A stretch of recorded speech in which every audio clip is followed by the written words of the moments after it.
In previous section, I showed you how you can create a computer case door. Now I want to create the backplate of that case, and in later sections I will show you how you can assemble these parts together. Okay, let's go to Generative Sheet Metal Design Environment again. So I go select this and select the name. And again, I want to change the values here. The first thing I want to change is sheet metal parameters. 1 and 2 are the thickness and bend radius. Bend extremities is going to be tangent. And the K factor, I want to change it. I want to deactivate it and make it 0.4. Now I click on OK. Everything is there. So let's go to YZ plane.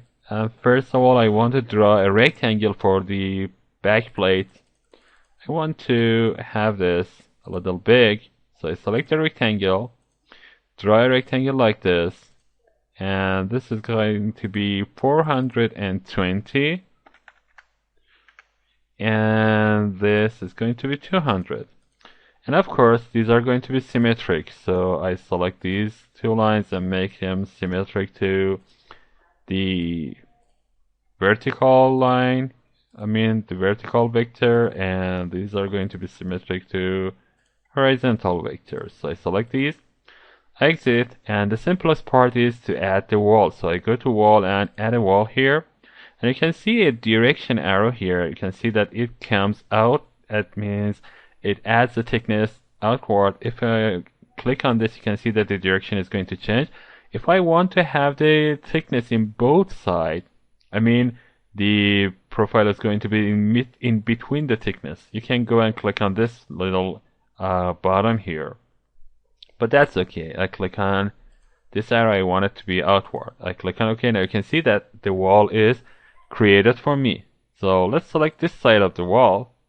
Go to Sketch Environment, and I want to make it big like this and pan down a little bit. I start by drawing a simple profile.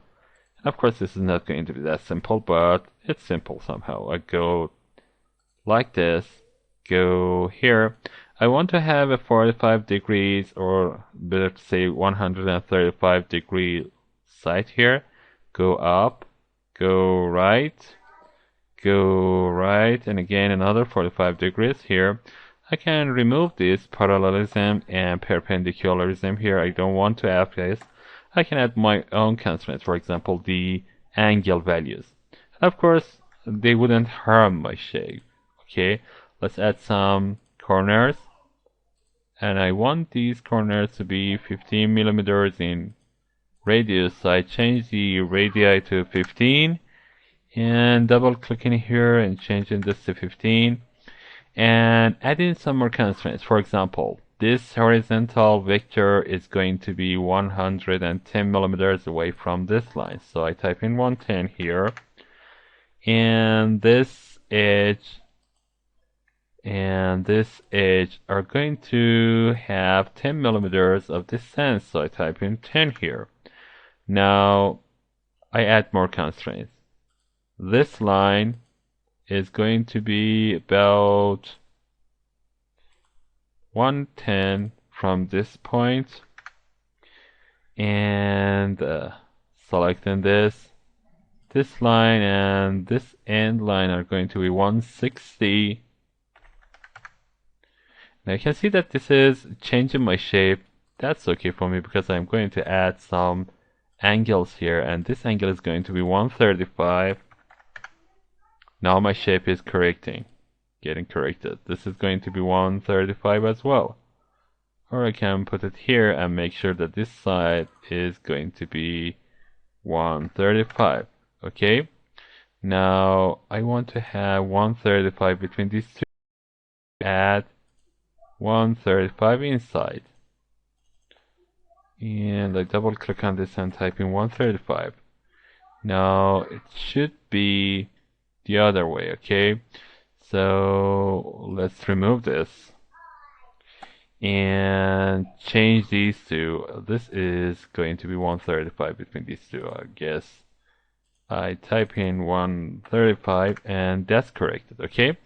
Now this line is going to be 15 millimeters. And this is going to be again 15. and this line is going to be 25. So I add 25. I want to be fast, and I'm sure that you can follow me.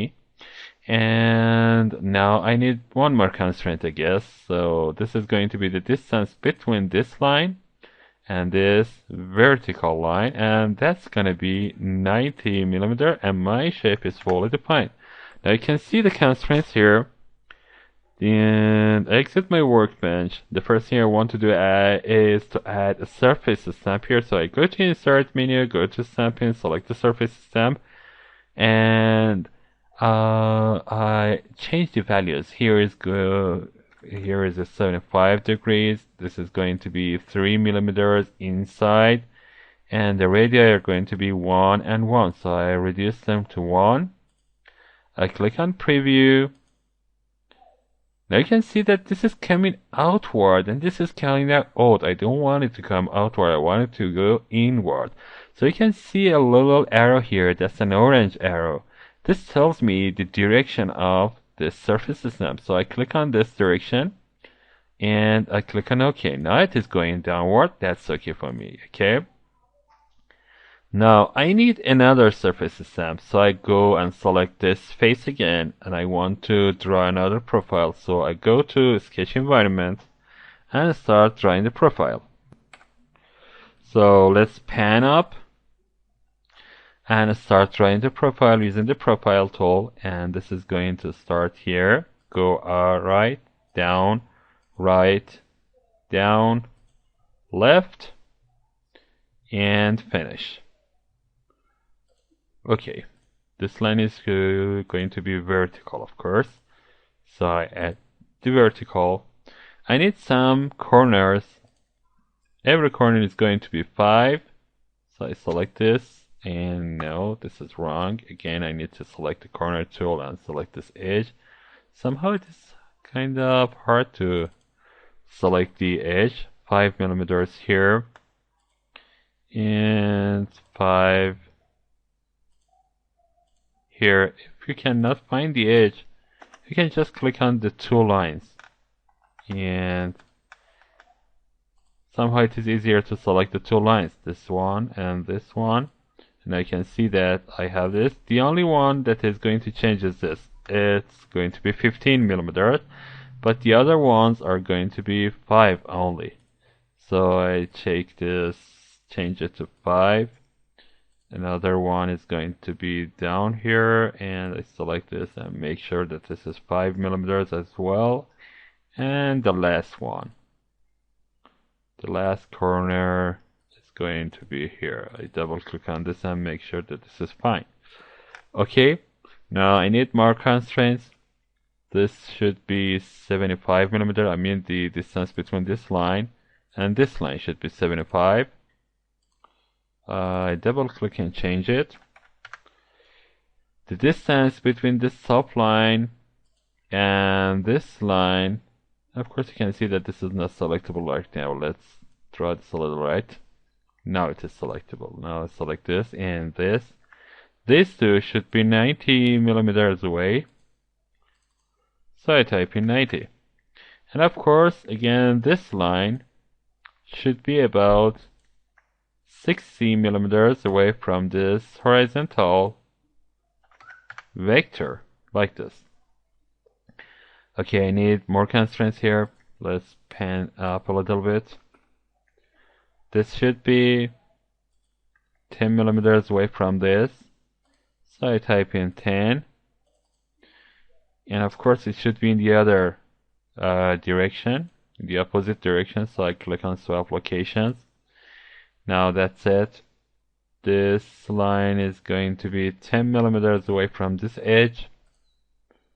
I type in 10, and this edge are 75 millimeters away from each other.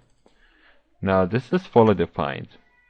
I can exit my workbench and add another wall here. So let's zoom down and pan down, select insert menu, go to stamping, select surface stamp, and now the values are going to change. This should be 90 degrees, and this should be about 12 millimeters, and these are going to be 1 and 1. I click on preview. Yeah, it tells me surface assembly profile must be specified. Now I haven't specified the profile. I select the profile. Now you can see that the arrow is pointing inward. That's correct. And I click on OK. Now the back plate is created like this. I want to add some more details in later sections.